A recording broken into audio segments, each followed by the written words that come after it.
When NBC visited Hangome last month, she narrated her story with tears in her eyes, saying they are living a miserable life. She says most days they are forced to skip lunch to spare the maize meal they have for dinner.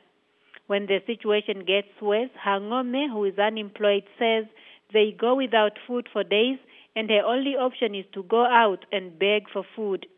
Upon hearing her story, Petrina Matthews and her friends decided to dig deep in their pockets to buy food and collect clothing from their friends and families to share with the most unfortunate. I know how it feels at times to sleep with an empty stomach.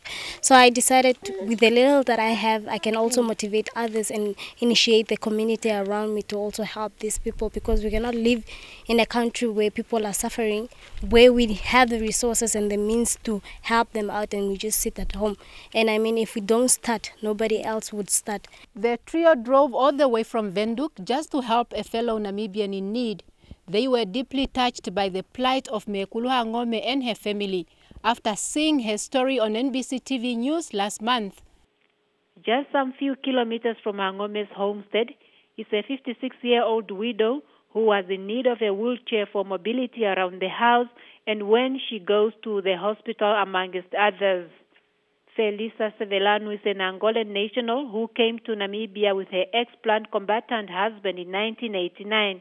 Unfortunately, her husband passed on in 2008. Sevelanu suffered a stroke last year, which left her paralyzed. Unemployed Aina Andiba from Ondangwa was involved in a car accident and she has now recovered. Andiba then saw it fit to give her wheelchair to Sevelanu with a call on Namibians to develop a culture of giving. I saw it on TV and it really moves my heart. Because I was also in the same condition, I know how it feels. Then I decided to locate where the woman is so that I can donate a wheelchair to her